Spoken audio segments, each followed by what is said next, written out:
Good evening दोस्तों, हम आ चुके हैं आपको बताने के लिए हाइट एंड डिस्टेंस का एक और सवाल जो कि बहुत ही मज़ेदार सवाल है। और आपको कॉन्सेप्ट को समझिए, ये कहा नहीं जा सकता है कि हाइट एंड डिस्टेंस का यही सवाल आएगा, लेकिन जो सवाल इम्पोर्टेंट है उसको हम बता रहे हैं। दोस्तों देखिए, सवाल क्या कहता है कि क्षैतिज तल पर स्थित किसी वस्तु का एक वृक्ष के शीर्ष से अवलंबन कोण 60 डिग्री है। सबसे पहले तो दोस्तों कि सवाल हाइट एंड डिस्टेंस का एक रूल है कि आप सवाल पढ़ के ठीक से चित्र बना पा रहे हैं कि नहीं। अगर सवाल पढ़ के ठीक से आप चित्र बना लिए, इसका मतलब आप हाइट एंड डिस्टेंस जानते हैं और आपसे सवाल हल हो जाएगा, है ना दोस्तों। तो देखिए सवाल क्या कहता है, आप कम से कम 20-30 सवाल हाइट एंड डिस्टेंस का प्रैक्टिस करके रखिए, तो उम्मीद करते हैं कि कोई ना कोई सवाल टकराएगा, है ना। जो अच्छा सवाल है, प्रीवियस क्वेश्चन भी कुछ देख के रखिएगा। चलिए हम लोग आगे बढ़ते हैं। तो क्या कह रहे हैं दोस्तों कि क्षैतिज तल पर स्थित किसी वस्तु का एक वृक्ष के शीर्ष से अवलंबन कोण 60 डिग्री। दोस्तों सबसे पहली बात तो ये कि इसमें क्या कीजिए कि इसको जो है ना पढ़ते जाइए और इसका चित्र बनाते जाइए, तभी होगा, नहीं तो नहीं होगा, है ना। चलिए हम हल करना शुरू कर चुके हैं। तो दोस्तों ऐसे करते हैं ना, चित्र इधर ही बना देते हैं एक साइड में। क्या कह रहा है कि एक क्षैतिज तल पर स्थित किसी वस्तु का अवलंबन कोण, एक क्षैतिज तल पर स्थित किसी वस्तु का एक वृक्ष के शीर्ष से अवलंबन कोण। चलिए एक क्षैतिज, एक पहले शीर्ष, एक पहले क्या करते हैं कि एक हम बना लेते हैं, एक ये मान लीजिए कि वृक्ष है। दोस्तों ये वृक्ष हो गया आपका, ये वृक्ष हम मान लिए, थोड़ा सा और किनारे हो गया, यहाँ पे मान लेते हैं। ये मान लीजिए कि आपका वृक्ष है, ठीक। फ्रेश चित्र बनाना है। मान लीजिए कि आपका ए बी क्या है दोस्तों, ए बी आपका वृक्ष है, ठीक है। तो यहाँ पे लिख भी देंगे, माना ए बी वृक्ष की ऊंचाई है, वृक्ष की ऊंचाई है। आप ऐसा भी लिख सकते हैं कि माना ए बी वृक्ष है, बस ऐसा भी आप लिख सकते हैं ना। उसके बाद क्या कह रहा है कि क्षैतिज तल पर स्थित किसी वस्तु का, किसी क्षैतिज तल पर स्थित मतलब निचुआ में, है ना, वस्तु का वृक्ष के शीर्ष से अवलंबन कोण। चलिए शीर्ष पे यहाँ पे आप कहोगे, बी बिंदु आपका क्या हो गया, शीर्ष हो गया। कोई बिंदु आप ले लीजिए, कह रहा है कि शीर्ष से इसका जो अवलंबन कोण होगा दोस्तों, अवलंबन कोण शीर्ष से इसका जो अवलंबन कोण होगा वो कितना होगा, वो कह रहा है कि 60 डिग्री। तो अवलंबन कोण बनता कैसे दोस्तों, ये आपको जानना बहुत जरूरी है। उन्नयन कोण तो यहाँ से देखेंगे ऊपर तो उन्नयन कोण बन जाएगा, लेकिन दोस्तों अवलंबन कोण और उन्नयन कोण जब भी बनता है तो क्षैतिज रेखा के साथ बनता है। चूंकि धरातल सीधा होता है, मान लीजिए कि इसको क्षैतिज माना जाता है, तो यहाँ पे हम लोग उन्नयन कोण लिख सकते हैं। लेकिन यहाँ पे क्या करेंगे दोस्तों, जो कह रहा है कि जो हमारा उन्नयन कोण जो बन रहा है वो 60 डिग्री का, तो आपको इस तरह से एक रेखा खींचना होगा और इस रेखा का नाम कुछ भी दे दीजिए आप। चलिए हम दे देते हैं एम। क्या दे दिए, एम नाम दे दिए। मतलब कि बी एम क्या किए, एक रेखा खींच दीजिए। आप रेखा को इस तरह से काल्पनिक भी दर्शा सकते हैं। फिर से देख लेते हैं एक बार रेखा को कैसे लिखना है। इस रेखा को हम मान लिया, यहाँ पे कह रहा अवलंबन कोण कितना, 60 डिग्री। दोस्तों तो एकांतर कोण से आप जानते हैं कि एम बी, और यहाँ पे मान लीजिए कि सी बिंदु पर क्या है कि आपका कोई वस्तु है, सी बिंदु पर आपका कोई वस्तु है। तो जितना कोण यहाँ पे बना उतना ही कोण यहाँ पे बनेगा। काहे कि उन्नयन, ये जो एकांतर कोण होता है दोस्तों, जैसे आप जेड बनाइए, ठीक, याद रखिएगा ऐसे करके जेड बनाइए, यहाँ पे जितना कोण बनेगा दोस्तों उतना ही कोण यहाँ पे बनेगा। इसको कहते हैं एकांतर कोण, है ना। आप उल्टा भी जेड लिख सकते हैं इस तरह से, अब जितना कोण यहाँ पे बनेगा ना उतना ही कोण यहाँ पे बनेगा, ठीक है। तो दोस्तों इस हिसाब से हम कह सकते हैं कि उन्नयन कोण बराबर अवलंबन कोण होता है ना। तो यहाँ पे जब 60 डिग्री कोण बना तो यहाँ पे भी कितना डिग्री कोण बन जाएगा दोस्तों, यहाँ पे भी 60 डिग्री का कोण बनेगा। चलिए हम बना देते हैं 60 डिग्री का कोण, और छोटा सा लिखते हैं क्योंकि हमको आगे और भी कुछ काम करना है। तो 60 डिग्री का कोण हम लिख रहे हैं, लेकिन ठीक से लिखा नहीं रहा। चलिए फिर से लिखने का कोशिश करते हैं। ये आपका हो गया दोस्तों 60 डिग्री, थोड़ा सा दूर में लिखते हैं। और उसके बाद फिर क्या कर रहा है, 60 डिग्री का कोण बनाता है 20 मीटर नीचे उतरने पर। अब यहां से क्या करेंगे दोस्तों कि 20 मीटर नीचे उतर जाएंगे। कितना, 20 मीटर जब नीचे उतरेंगे तो 20 मीटर जब नीचे उतरेंगे दोस्तों, यहाँ पे मान लीजिए कि डी बिंदु पर हम उतर के चला है कितना 20 मीटर। नीचे कितना उतरे दोस्तों, नीचे उतर गए 20 मीटर, ठीक है। 20 मीटर जब नीचे उतर गए तो ये जो है कितना डिग्री का अवनमन कोण बनाने लगा, तब ये जो है अवनमन कोण बनाने लगा है कितना डिग्री का, 30 डिग्री का, है ना। तो ये अवनमन कोण कितना डिग्री बनाने लगा है दोस्तों, 30 डिग्री का बनाने लगा है। चलिए थोड़ा सा एक बार चित्र को फिर से सुधार दिया जाए। चलिए तो ये अवनमन कोण अब जो है 30 डिग्री बनाने लगा है, इसको हम लोग चित्र इस तरह से खींच लेते हैं। चलिए ठीक है, इस बार अब यहाँ पे जो है 60 डिग्री का बन रहा है, ये पूरा जो बन रहा है वो कितना बन रहा है, 60 डिग्री का कोण बन रहा है। पूरे ये कोण बन रहा था वो कितना बन रहा था, 60 डिग्री का बन रहा था। और अब कह रहा है कि जब नीचे उतर आए तो अवनमन कोण जो है, अवनमन कोण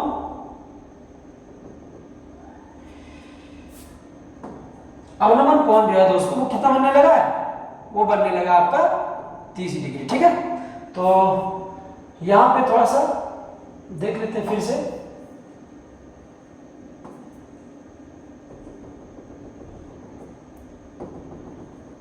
दोस्तों ये वाला जो आपका अवनमन कोण है वो कितना बनने लगा, 30 डिग्री। अब आप बताइए दोस्तों, जब ये 30 डिग्री बन रहा है तो ये भी कितना बनेगा, ये भी 30 डिग्री बनेगा, है ना। इसका नाम दिया एम, तो इसका नाम दे दीजिए एम, ठीक है। अब क्या करना है, कह रहा है कि 20 मीटर नीचे उतरने पर अवनमन कोण 30 डिग्री हो जाता है वृक्ष के पाद से। देखिए शीर्ष ये हो गया और वृक्ष का पाद ये हो गया, पैर, है ना, मतलब जड़। जड़ से वस्तु की दूरी, जड़ से वस्तु की दूरी अर्थात AC और वृक्ष की ऊंचाई अर्थात AB बराबर भाग। वृक्ष की ऊंचाई टोटल हो गया दोस्तों आपको यहां से यहां जो है ये वृक्ष की ऊंचाई हो गया। ये टोटल जो है ये क्या है दोस्तों, ये वृक्ष की ऊंचाई है। ये टोटल यहां से यहां तक वृक्ष की ऊंचाई है, ये हमारा क्या है, AC है, ठीक है दोस्तों। तो ये ऐसा नहीं भी करेंगे कोई दिक्कत नहीं, हम लिख देंगे यहाँ पे, जहां पे मानेंगे वहीं पे लिख देंगे कि माना AB वृक्ष की ऊंचाई है। चलिए ठीक है, हो गया है। उसके बाद क्या करना है, उसके बाद बिंदु A से C की दूरी हमको निकालना है।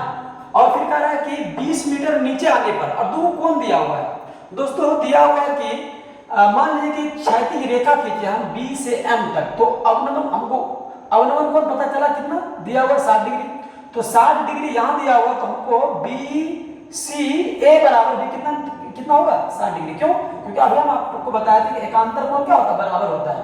एकांतर कोण बराबर, अगर 60 डिग्री यहां है तो 60 डिग्री यहां भी होगा दोस्तों, ये याद रखिएगा। दूसरा स्टेप में देखिएगा आप, यहाँ पे ये वाला देखिए NDCA, इस तरह से NDCA। अगर यहाँ पे 30 डिग्री बन रहा है दोस्तों, तो यहाँ भी कितना बनेगा, 30 डिग्री ही बनेगा। चलिए दोस्तों, इतना बात तो आपको समझ में आ गया, तो हम आगे मात्र 2 मिनट में इसको हल कर देंगे। अगर इतना आपको समझ में आ गया है तो मात्र 2 मिनट में हम हल कर देंगे, ठीक है। देखिए दोस्तों आगे क्या कहता है कि माना AB एक वृक्ष की ऊंचाई, माना AB वृक्ष की ऊंचाई है।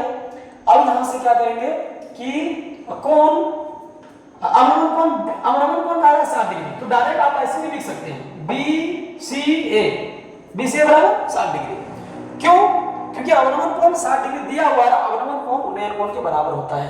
अगर अवनमन कोण 60 है तो उन्नयन कोण भी 60 ही होगा, लेकिन खैर उससे मतलब नहीं है। हम लिखेंगे कोण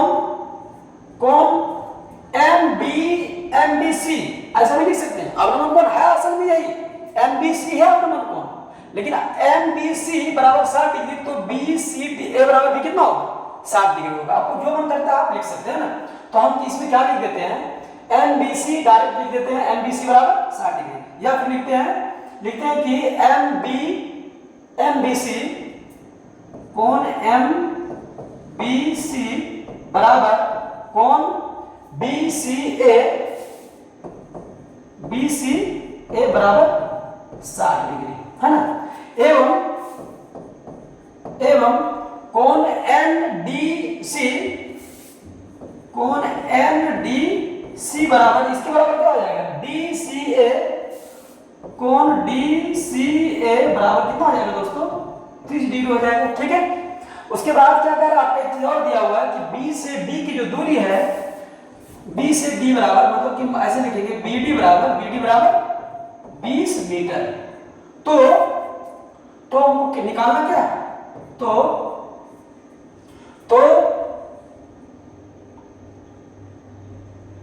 बराबर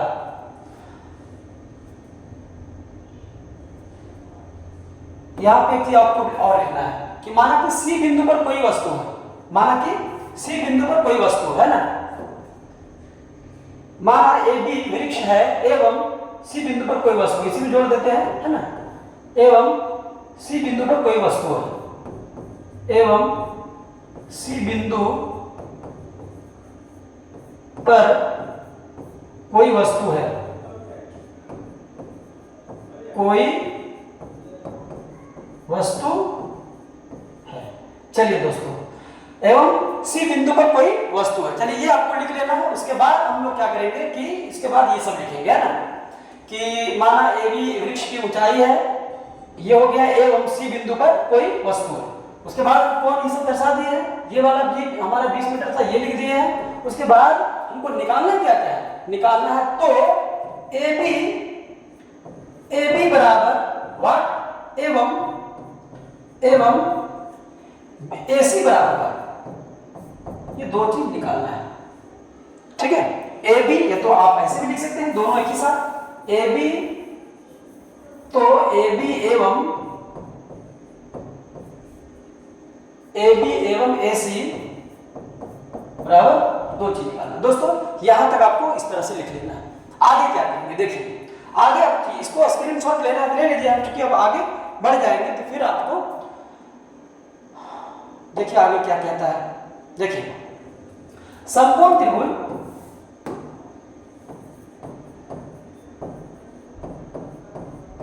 समकोण त्रिभुज किसमें, समकोण त्रिभुज ले लेते आप किसी में भी ले सकते हैं। देखिए दो समकोण त्रिभुज है, यहाँ पे ये समकोण है ना, यहाँ पे ये समकोण है तो आप ले लीजिए बी ए सी में, ठीक है। ये तो आप ऐसा भी ले सकते हैं डी ए सी में, पहले कोई भी ले सकते हैं। समकोण त्रिभुज डी ए सी में ले लेते हैं, डी ए सी में, समकोण त्रिभुज डी ए सी में। अब हमको निकालना है, क्योंकि ये वाला और ये वाला था, हमको इससे एच से, मतलब कि ये देखिए थीटा के सामने वाला पी कहलाता है और ये भी कहलाता है, जो 90 डिग्री के सामने का जो है वो एच कहलाता है ना। हमको एच से क्या मतलब है, हमको निकालना है ये वाला और ये वाला, जो निकालना है उसके उस पर चर्चा करेंगे हम लोग। तो लगेगा इसके सामने वाला पी और ये बी, पी और बी किसमें आता है दोस्तों, 10 में आता है। तो लिखेंगे 10 कितना डिग्री, 30 डिग्री, क्योंकि हम ले रहे हैं डी ए सी में, छोटा त्रिभुज में ले रहे हैं डी ए सी में, छोटा त्रिभुज है। तो 10 30 डिग्री, 10 30 डिग्री बराबर ए डी बट्टा ए सी। चलिए हो गया दोस्तों, 10 30 डिग्री का मान होता है 1/√3, कितना होता है 1/√3। अब यहाँ पे लिखेंगे ए डी बट्टा ए सी।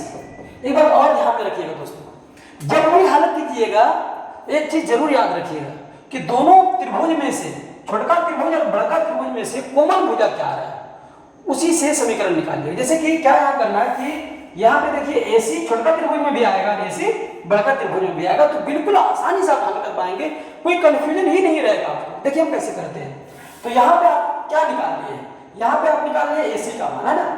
अब यहाँ से AC बराबर हमको निकालना है, AC बराबर क्या निकल जाएगा AC बराबर √3 AD, और ये आपको हो जाएगा समीकरण 1।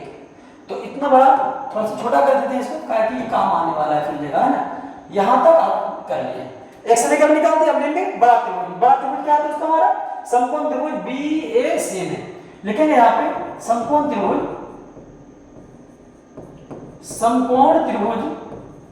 BAC में, है ना। कितना 10 60 डिग्री, ये वाला पूरे का जो है BAC के लिए थीटा कितना है दोस्तों 60 डिग्री, देख लीजिए आप यहाँ पे, है ना। तो लिखेंगे 10 60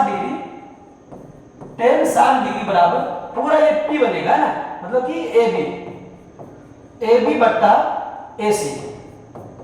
AB का मान कितना है दोस्तों √3 बराबर AC का मान कितना, AB का मान कितना है, AB को दो भागों में तोड़ के लिख दीजिए, BD प्लस AD। अब बट्टे में AC है तो AC रहने दीजिए। अब AC को क्रॉस मल्टीप्लाई कर दीजिए ना, तो क्रॉस मल्टीप्लाई कर देंगे तो हो जाएगा √3 AC बराबर BD का मान है दोस्तों कितना 20 मीटर, BD का मान कितना है 20 मीटर, है ना।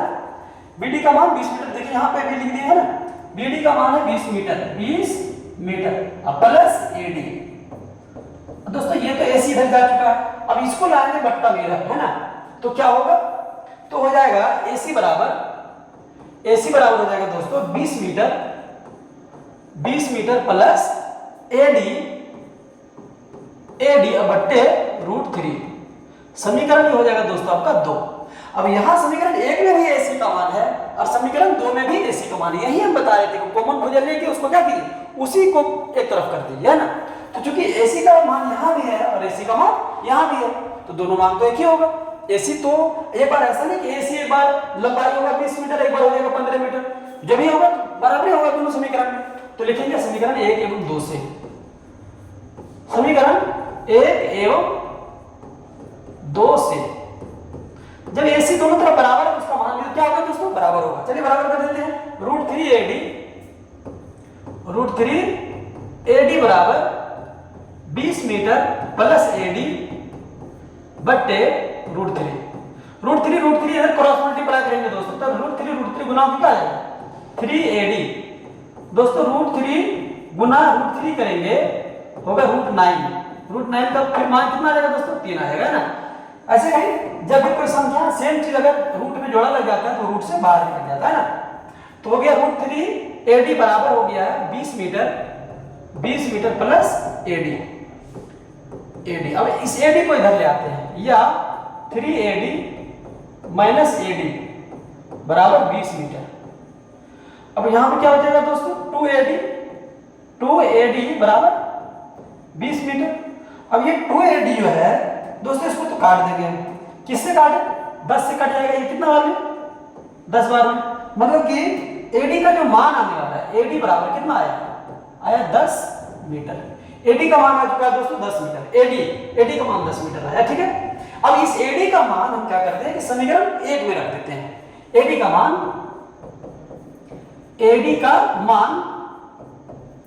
समीकरण 1 में रखने पर,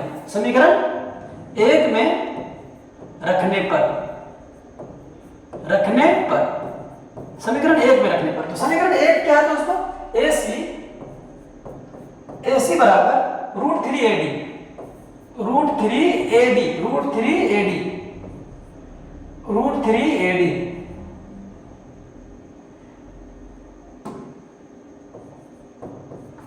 तो आप देख लीजिए, थोड़ा सा इसको इधर करते हैं हल्का सा,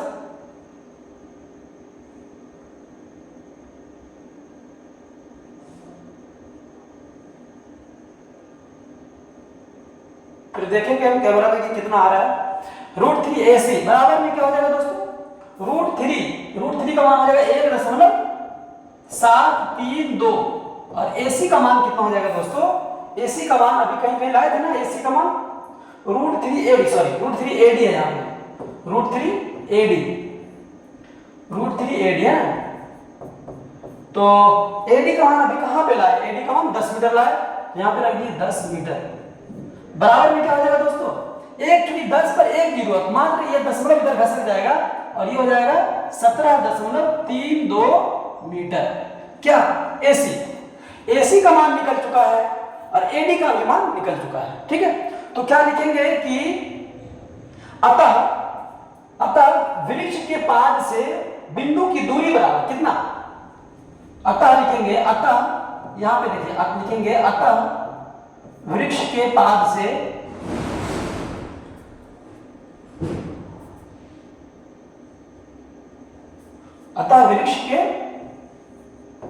वृक्ष के पाद से बिंदु की दूरी